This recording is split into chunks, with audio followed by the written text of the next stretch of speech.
Hey guys, this is StrifeCro. I'm going to be doing a review of the Blackrock Mountain set that's come out. I'm going to be mostly reviewing the cards on constructed viability. Not going to be talking too much about how the cards work for Arena or Troll decks or whatever. So I guess I'm going to start with Blackwing Technician. This card, I think it's going to be a staple of Dragon decks, if Dragon decks do pop up, which I'm sure that some classes will be doing Dragon decks, and I'll be going over those, I guess, when I get to the class cards, but I think this is pretty much going to be a staple of those decks. Because most dragons are big creatures, all these decks are going to be late game oriented, and you definitely need something to hold down the line early game. I guess like as a really good ratio, being a 2-4 or 3-5, that kind of defensive ratio, so it can trade downwards against like multiple small minions, probably like multiple 1 and 2 drops. It's like really how that's targeted. Some things that are going to be weird though with this card are like the battle cry. The earlier you have to activate this battle cry if you're holding a dragon, the harder it's going to be, because I mean nobody wants to keep a card like Alexstrasza or Ysera in their opening hand, and there's not actually too many other dragons to choose from. The smallest dragons are probably around 4 to 5 mana with Twilight Drake and Azure Drake, and you know it depends how easy it is to keep those cards in your opening hand. But I'd say that this card is a fairly strong card, and it should be used in almost every deck that is going for a dragon theme. Blackwing Corruptor, this is I guess like the big brother of the last one. This is basically like a 5 mana fire elemental if you're holding a dragon. One thing is, if you're already in turn 5, it's going to be much easier to activate the battle cry as you draw more cards, have a much higher chance of having a card like, for example, Ysera or Chromaggus in your hand at this point. I guess like this, for the most part, it's gonna be like this effect is mostly for tempo decks, dealing 3 damage, and I don't think most dragon decks are gonna be like that. They're more like big control decks, but I still think that the effect is pretty strong. So I mean, looking at like in a vacuum, I actually think a 5 mana 5/4 is with the fire elemental effect is stronger than the 3 mana 3/5 most likely, but I feel like it's a little bit awkward to use in a dragon themed deck because of like the tempo concerns. I guess I had to value the 2 cards around the same. I can see this card showing up in a lot of decks that are utilizing dragons as well, just to like remove maybe small minions and have a body left over. I don't think that the ratio is that great though. I think 4/5 is a lot better, or even something like 3/6 if you have 9 power in total for dragon decks. So I guess maybe around the same as the other one, maybe a little bit weaker even. All right, so Chromaggus. This is kind of a tough one. I guess like I would have to compare this maybe to something like Sneed's Treader. It's like a value card that doesn't die to Big Game Hunter, but also doesn't really have any immediate effects either. So another card you can compare this to is Ysera. I think Ysera and Sneed's are kind of similar. They're, I guess, very good in control matchups, but against faster decks, it doesn't provide a taunt or something like Ragnarok's effect that immediately kills something, and it's like a card that's like a really grindy card. One thing that's really interesting about a card like this is in Hearthstone, when you're playing a control mirror, it's like kind of weird because every game actually comes down to fatigue. Not so that everyone always fatigues out, but fatigue is always a concern in Hearthstone when you're playing, say, warrior versus warrior control, and I feel like most of the time Chromaggus is probably going to be used in late game control decks, and I think it's a little bit weird to use Chromaggus in a lot of the decks like that because it doesn't draw from outside your library like Ysera, so it doesn't actually, I guess, like boost the total strength of your deck, like the sum of 30 cards. It doesn't give you something like Duplicate or Thoughtseal allowing you to run like 31, 32 card decks, something with Ysera. So I think that's actually a problem. So I mean, I can even see with a lot of cards like something like Ramp for dragons, because I know like Paladin has a dragon ramper. Maybe it's going to be used more in mid-range decks where you can afford to draw additional cards because you're not really planning going into fatigue. I actually feel like maybe this is a better card to top out your curve as a mid-range deck compared to a control deck. Ultimately, this is one of the only dragons that you can play because there is the dragon theme going on and there's just not that many dragons. When I looked at like the first 2 cards and when I just saw the spoilers, I thought that a lot of the cards were really strong, but looking at the whole set, I think the biggest problem of the dragon theme right now in Blackrock is there's just not a lot of great dragons. There's a lot of good cards that benefit from having a dragon in your hand. There's just simply not a lot of good dragons. So this is the only 8-mana dragon is another thing. So Draknoid Crusher. I didn't realize this was a dragon at first, but yeah, okay. So 6 mana, 6/6. If your opponent has 15 or less health, gain +3/+3. So I'm not exactly too excited about this card. I think it's pretty weak. 6 mana 6/6 is not good at all. Obviously Boulder for Ogre 6/7. 6 mana for 9/9 is probably not even good as well, unfortunately, because of Dr. Boom. That's just the way it works, unfortunately. I'm not even sure if the Battle Cry is an upgrade necessarily most of the time, since it's kind of doubtful whether a 6/6 is even worse than a 9/9 half the time. I mean, you can see this. It's not just I'm trolling, but people often choose to make Edmund Van Cleef a 6/6 instead of an 8/8 on purpose, for example. So there's a real reason for it, and it's the big game hunter. I think the most valuable part of this card is the fact that it's a dragon and not even the battle cry. I think this dragon modifier on this card is worth more than the battle cry, honestly, just because it's a way to activate a lot of the dragons. I don't see this card being played, honestly, much in Constructed, if at all. So Dragon Egg. Whenever this minion takes damage, summon a 2/1 Whelp. This is interesting. Obviously, the first thing that comes to mind is a comparison to Nerubian Egg. It's much weaker than Nerubian Egg if it just dies, for example, in one hit. You're paying 1 less mana, but you're only getting a 2/1 instead of a 4/4. But I can see this card being more for decks that are running a lot of buffs compared to decks that are just trying to activate the egg with the Death Rattle. Because if you think about, like, say you Blessing of Kings the Dragon Egg, compared to Blessing of Kings, the Nerubian Egg. It does mean that this effect can proc multiple times more and more often compared to just always getting a 4/4 at the end. Also, I can see decks, kind of like Zoo-ish decks, with a lot of things like Abusive Sergeant and Dark Iron Dwarf, Defender Vargas, Direwolf Alpha being using this card. Unfortunately, I don't think that the aggro Zoo with the Doom Guards can use Nerubian Egg and Dragon Egg. It just simply makes your deck too defensive. Against a lot of matchups, you need fast openings with a lot of 3/2s, aggressive openings. You can't just play 0/2s all the time as an aggro deck. Immediately, though, what comes to my mind with this card is like a mid-range demon lock. Not a demon hand lock with Molten Giants, but a more mid-range demon lock, running both Nerubian Egg and Dragon Egg, Hellfire, Power Roaming, Void Caller. I can see this kind of taking off.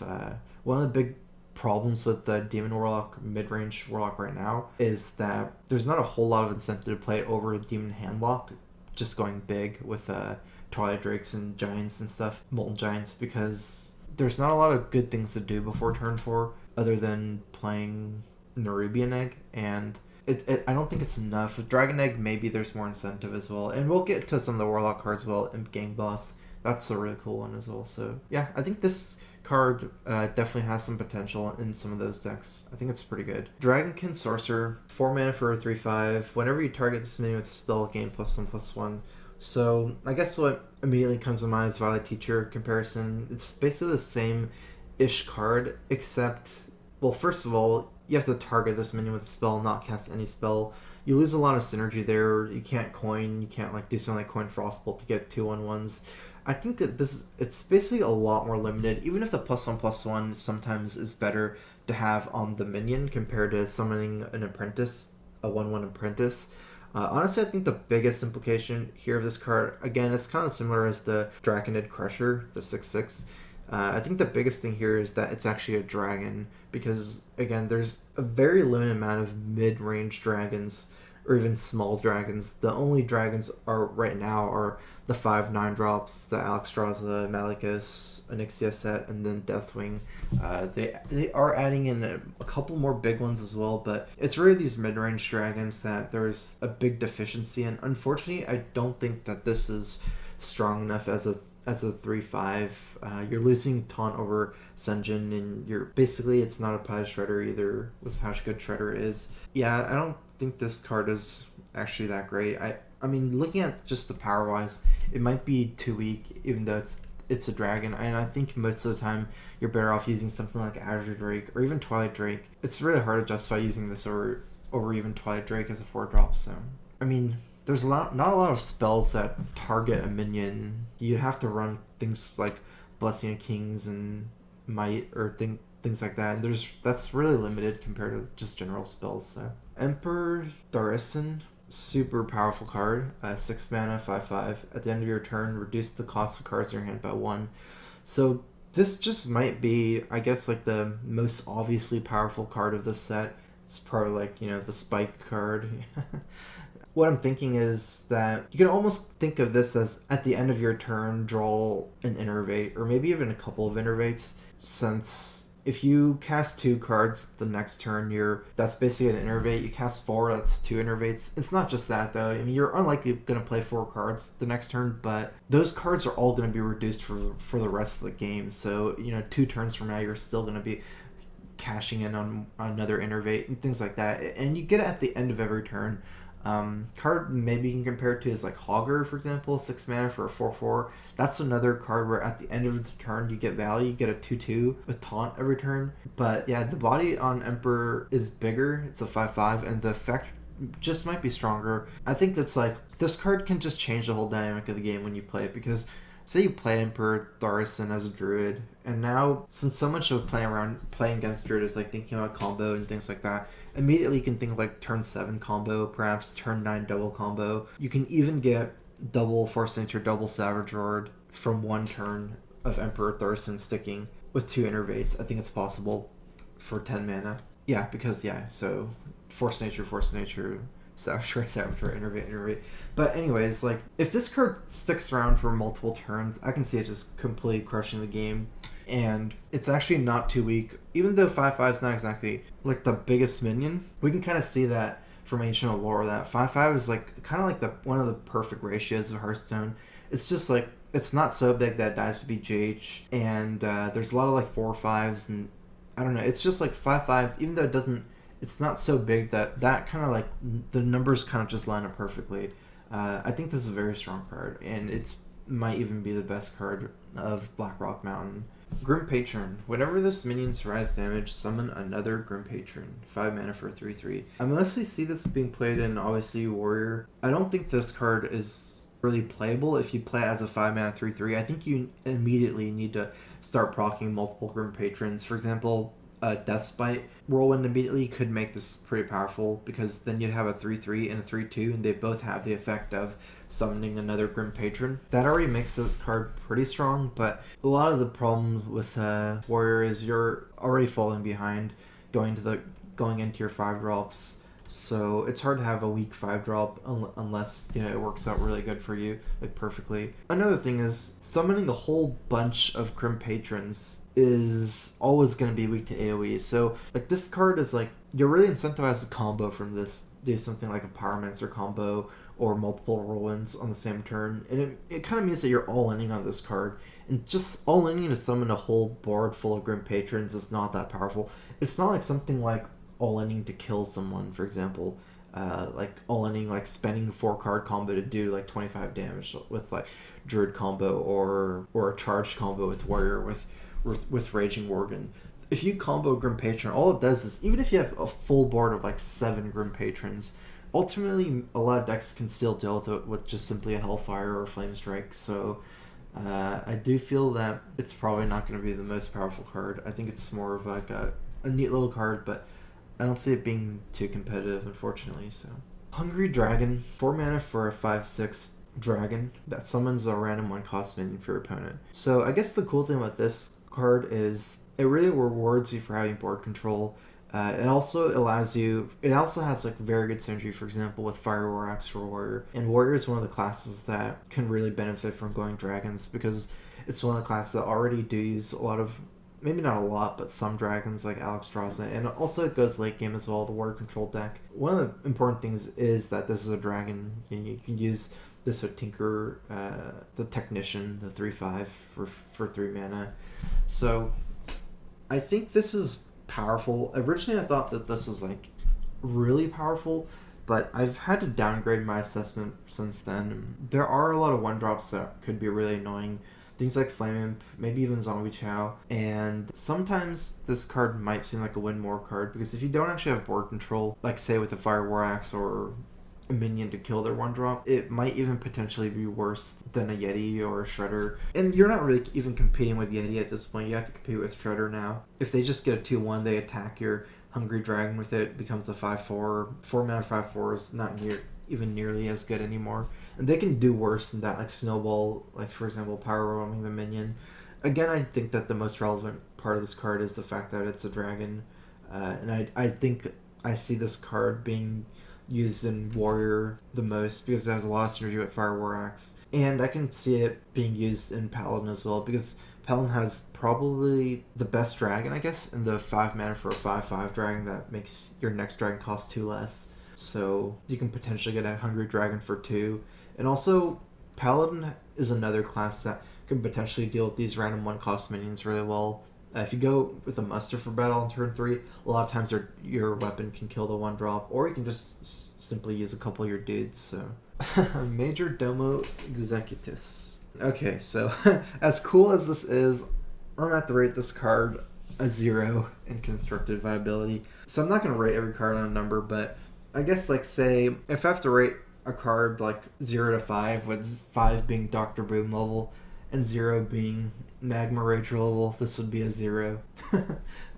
This is basically a card that's 9 mana for a 9/7 with a negative Death Rattle. The Death Rattle is worse than not having the effect. It's like, at first I didn't know what the replacing your hero with Ragnaros at Farlord meant, but as soon as I found that it sets your HP to 8 life and then you get the hero power for 2 mana, the Ragnaros, it's not happening. You can't turn yourself into Ragnaros. There's almost no decks where you can survive at 8 HP. I mean, it's just you're gonna be dead after Majordomo dies. I can see this card getting BJ'd and then just immediately followed up by you just dying. So, I mean, the one saving grace is that the Ragnaros effect is much better at the beginning of your turn than the end of your turn, since you can plan around it after. Most of the time, like Ragnaros, it's much weaker to have it at the end of your turn, but still, it's nowhere near good enough to be able to replace your hero with Ragnaros. You can't play it reactively like Draxus or Alex Ross as well when you get to 1 HP, since it doesn't heal you. If you play this card at 1 HP, they're just going to kill you. If you play it at a high amount of life, they're just going to kill this card and then kill your heroes. So. Nefarian, add 2 random spells to your hand from your opponent's class. Okay, so this is one of the new dragons. There is a lot of competition for dragons at 9 mana, since all the dragons right now are pretty much 9 mana. This is, I guess, one of the stronger ones. I guess the big problem, obviously, is it dies to Big Game Hunter. You have to kind of compare this to Ysera again, since Ysera gives you 1 random Ysera Dream card at the end of your turn. This gives you 2 immediately, so if Ysera dies in 1 turn, Ysera usually doesn't stick around too long, so if you average it at maybe like at least 1 card, maybe sometimes 2, you do draw more cards than Nefarian, but I probably feel that the creature is worse as 8/8 than a 4/12. Even though generally you want to have the attack and the life kind of close, 4/12 is not exactly the best ratio for your Sarah. It doesn't do enough damage and it has too much life. I guess like the best ratio for something with 16 power in total is something like a 6/10, which would be perfect right outside of BGH range. And 6 is generally enough to kill everything as well. Unfortunately, Nefarian as 8/8, it dies too easily to Big Game Hunter, and I'm not exactly sure how good 2 random spells from your opponent's class is generally going to be, but I have to probably value each one worse than a random dream card, so I feel like Nefarian's probably weaker than Ysera. If you do need more dragons though, because a lot of the 9 mana dragons are fairly unusable, then perhaps I can see Nefarian. I don't see it having a big impact, unfortunately. Rend Blackhand, 7 mana 8/4. If you're holding a dragon, destroy a legendary minion. Yeah, the problem here is that the creature has 8/4. It's not a good ratio. 8/4 adds up to 12. It's probably stronger than a 5/5, but nowhere near as good as a 6/6. Again, holding a dragon, I guess if this is an incentive to play a dragon deck, perhaps, but I'm not sure. The effect doesn't seem too bad, but if you actually think about it, like, a lot of decks that are really popular don't actually have that many legendaries, or even any legendaries.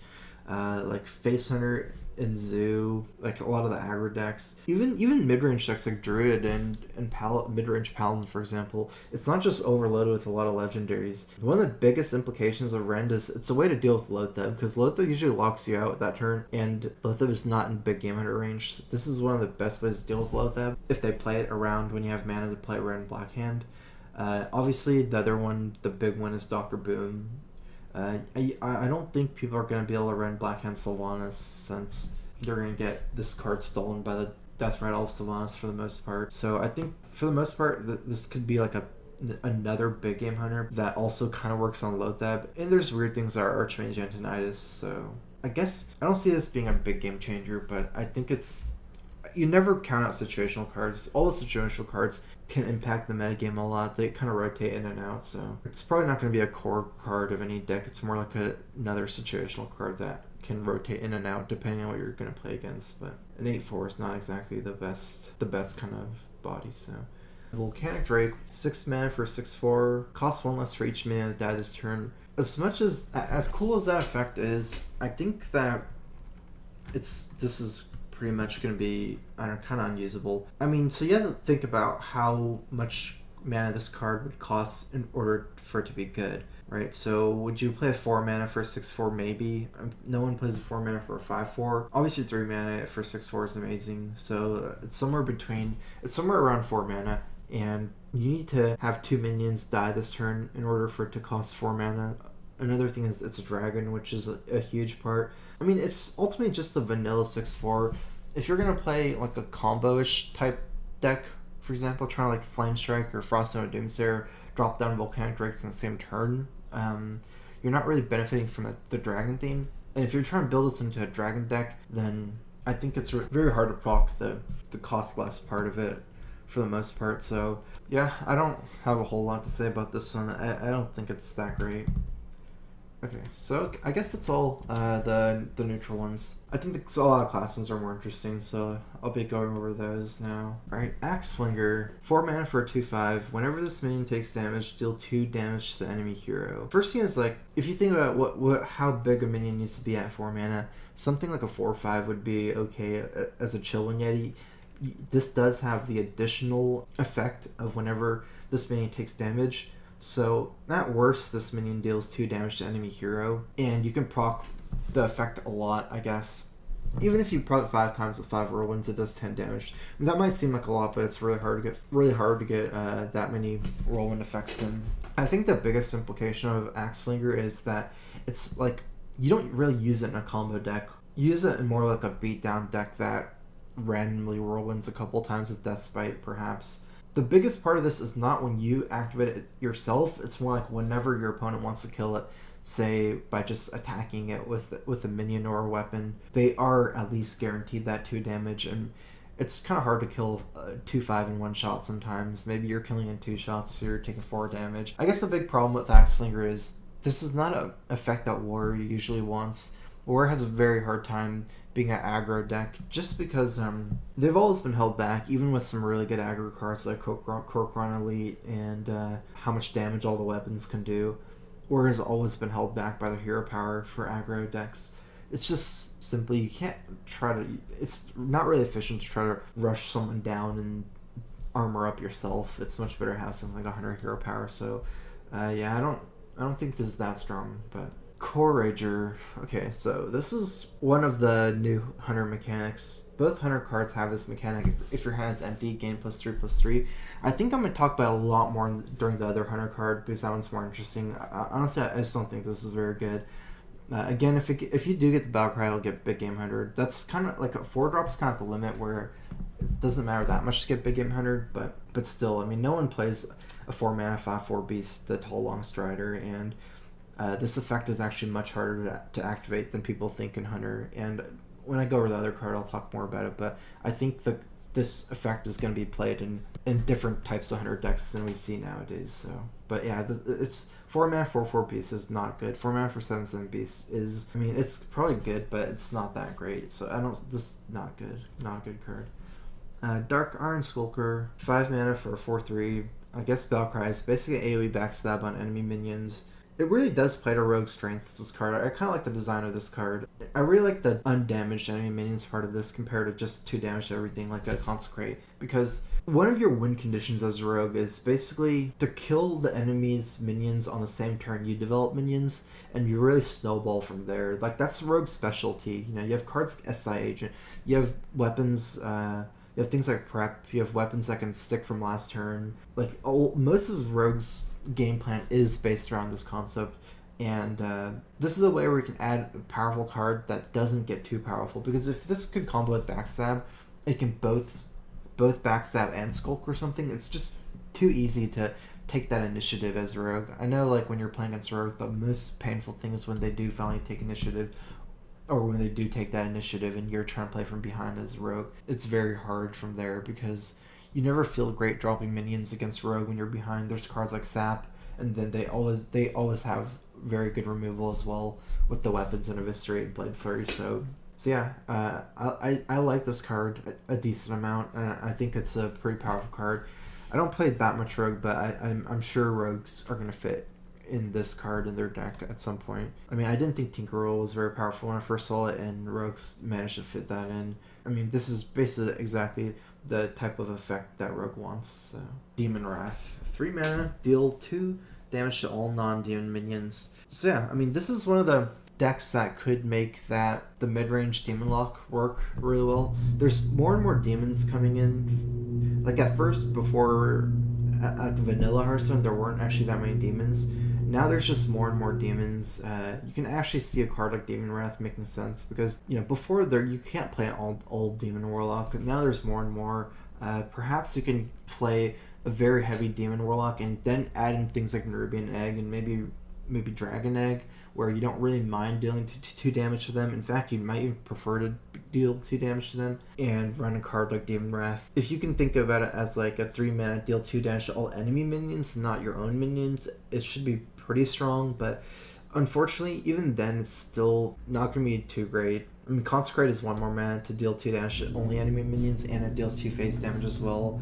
So I think I don't feel like this card is going to be that strong. Even if the mid-range Demon Locks take off, I don't see this being a big game changer, I think. So, Dragon Consort. Yeah, this is the card I was talking about. 5 mana, 5/5.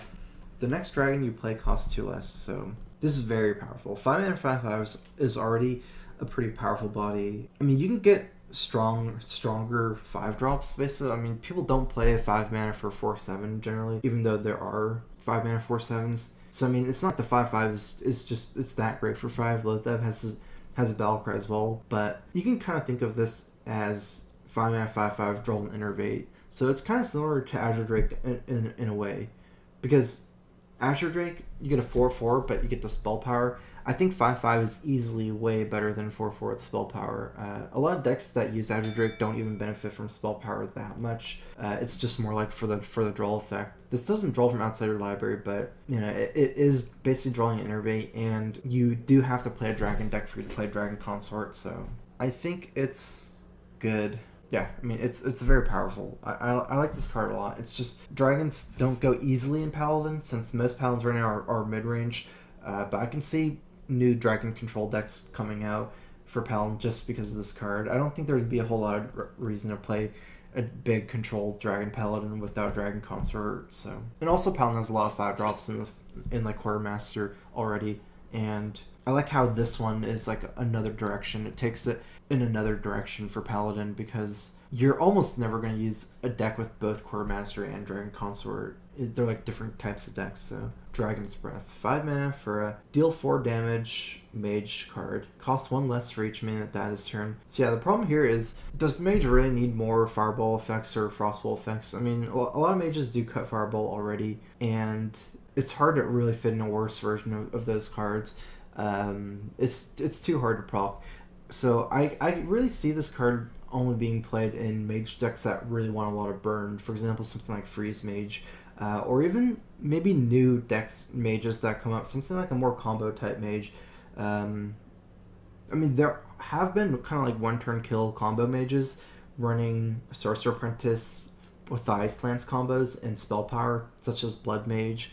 I can see some crazy combos popping up from, say, Double Sorcerer Apprentice, Blood Mage, maybe even Ancient Mage, the one that gives 2 spell power if you have minions, and just like trying to combo a whole lot of Frostbolts and Ice Lances and Dragon's Breaths in the same turn.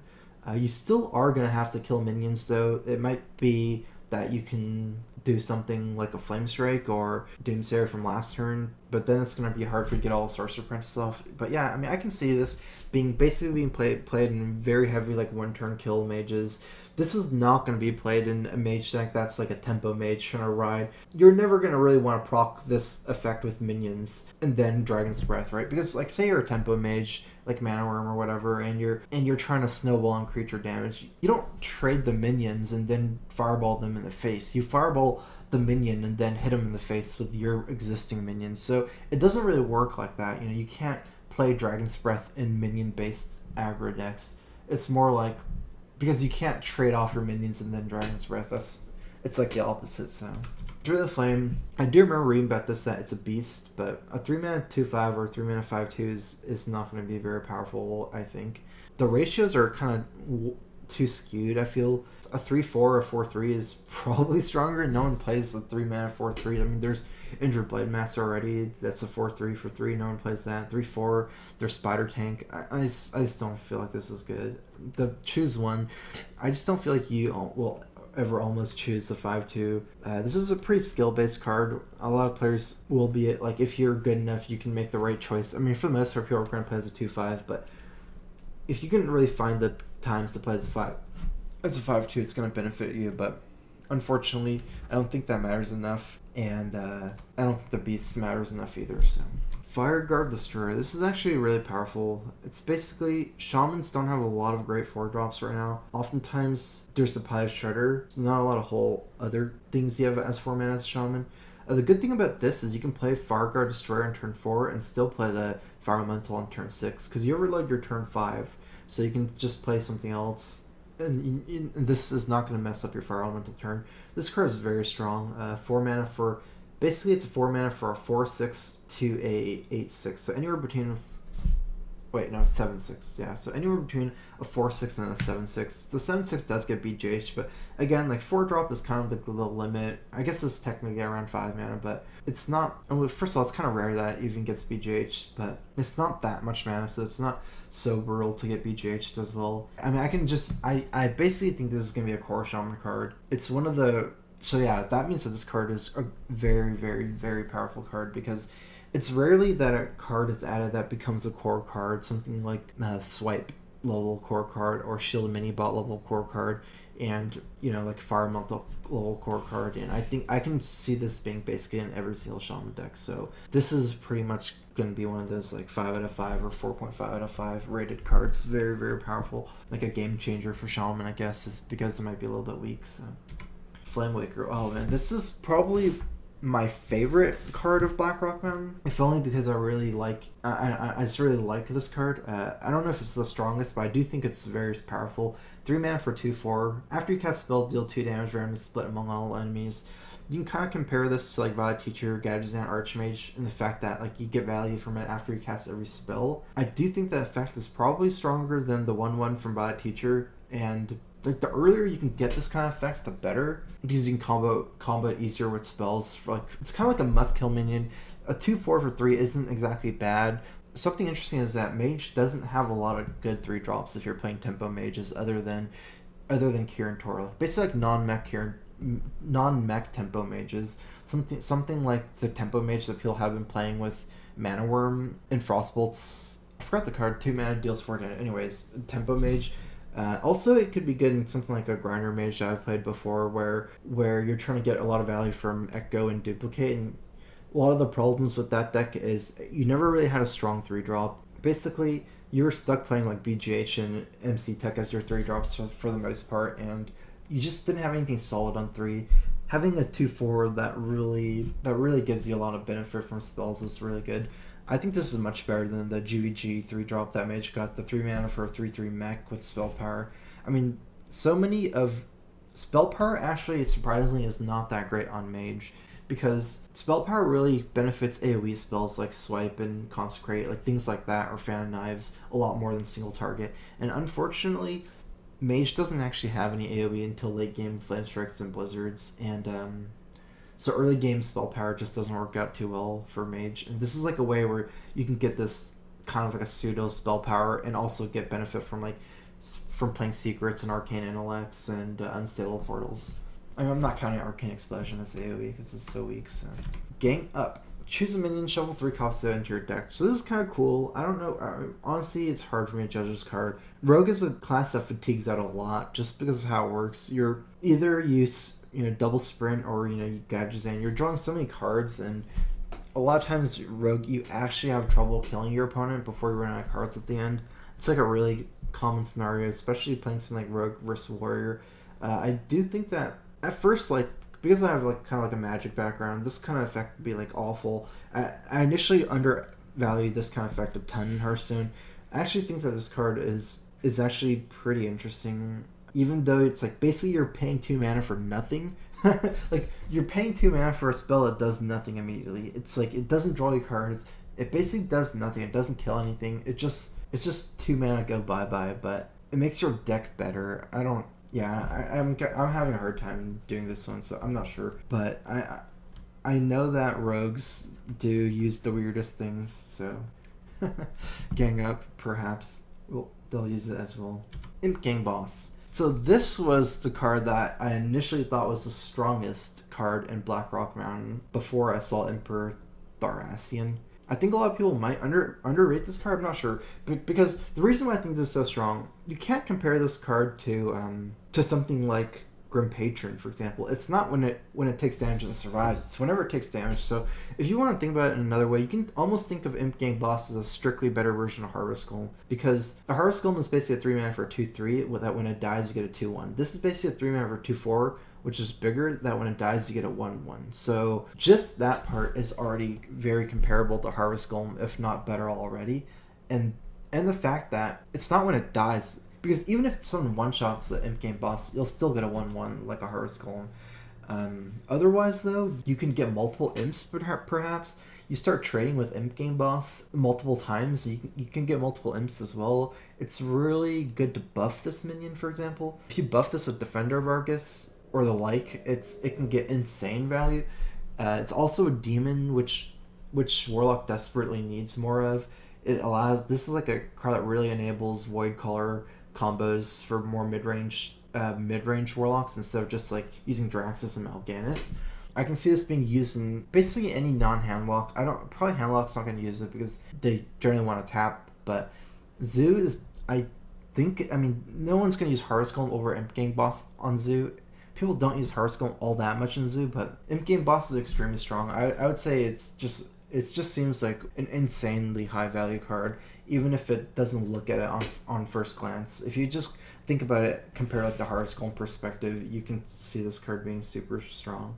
And yeah, I thought this card was basically the best card before I saw Emperor. And now I'm not sure, so it is really strong though. Lava Shock, I don't think 2 mana deal 2 damage, unlock Overload Mana Crystals.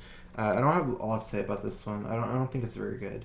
I don't know. I mean, there are a little bit more overload stuff, but for the most part, you're rarely overloaded that much. It's a very situational kind of thing. If you just no one's going to use a 2 mana deal 2 damage Shaman. Shaman has so much of this effect already in Rock Butter, Lava Burst, Crackle, Lightning Bolt. There's no reason to have another one, and to unlock your overload mana crystals occasionally, it's not consistent enough. It's too situational. And situational cards have to be way more powerful, so. Quickshot. Okay, so this is kind of another interesting card. Deal 3 damage. If your hand is empty, draw a card. So I guess basically it's a strictly better version of Dark Bomb, but basically what I was saying about this effect was, in the standard hunters right now, you have too many situational cards with Unleash the Hounds, Kill Command, Iron Beak Owls, and things like that. I honestly feel like Quickshot really is promoting a different type of hunter, a hunter that's more based on minions and swarming your opponents and running less situational cards. I can see Quickshot immediately being useful in a deck like Mech Hunter, for example, using things like Mech Warper. The hunters have a 3 mana mech that buffs their other mechs. Those kind of decks have a lot less situational cards. You can replace Kill Command with Quickshot in Mech Hunter, and you can just drop all your mechs and then quick shot people down at the end. Otherwise, it's still a 2-mana deal 3. I do feel like this is a very powerful card, and I could see this being used in a lot of different type of hunters, but I see it being best in a hunter that's really cutting things like Unleash the Hounds and Owls and things like that, and really trying to storm your opponents on curve with mechs and running out of steam and then getting value from quick shots. So very powerful card though. Resurrect. So yeah, this is like how situational cards need to be priced and powered. You know, something that's why Lava Shock was so weak. If you think about how weak Lava Shock is compared to Resurrect, you know, they're both like kind of weird situational cards, right? And this one's just much more powerful. Even then, I'm not sure how strong Resurrect is. The immediate synergy I can think of is with Injured Blademaster. If you Resurrect, you get a 3/7 and not a 3 or a 4/7 instead of a 4/3. For the most part, though, a lot of priest minions aren't actually that strong. Like even something like Cabal's Java Priest, if you Resurrect, you don't get the Battle Cry.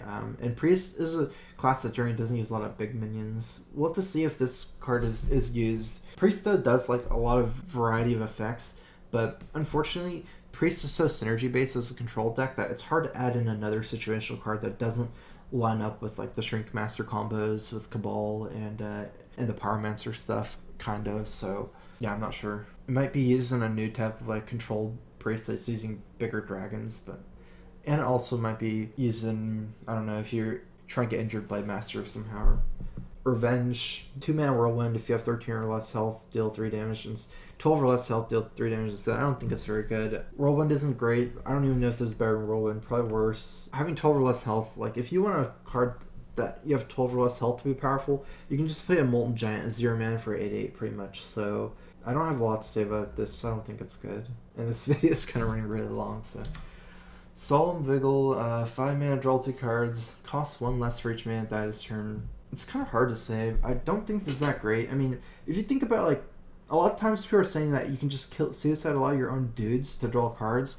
If you want to suicide a lot of your own dudes to draw cards, why don't you just play Cult Master? Because just play Cult Masters. If you suicide 2 dudes, you get 2 cards. This one, you'll still have to pay 3 mana for AIs. I don't know. I don't think it's that great, honestly. I can see it being useful after Consecrate, but as a Paladin card, it's kind of weird. I do think a Paladin, since even control Paladins are more minion-based than other control decks, kind of like always making dudes, I feel like a lot of times you're better off running Acolyte of Pain in those decks. So Twilight Whelp, this is a dragon, 1-mana 2/1 dragon. That's the cool thing, but it's kind of cute in the sense that it's a 1-mana dragon. But ultimately, Zombie Chow is much more reliable, and having a 1-mana dragon with the Battle Cry, it's hard to have other dragons for the Battle Cry, because again, on turn 1, it's super hard to keep a Ysera in your opening hand. There's not a lot of small dragons, so I don't think it's that good.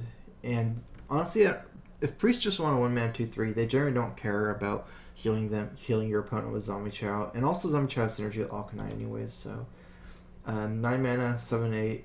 Volcanic Lumberer. It dies to BJH. Druid probably is the worst class for this effect, with no board clear and not a lot of minions themselves. You can't really combo this with Force Nature either, for the most part, because Force Nature already costs too much mana. I don't think it's very good. It's kind of too vanilla. So I guess that's all. Thanks for watching, guys. This is my GVG card review. I'm excited about this set. And I think that there's a lot of interesting cards, but for the most part, it seems pretty hard to make a dragon themed deck. Definitely interested in seeing how it goes, though. So hopefully you guys enjoy this video.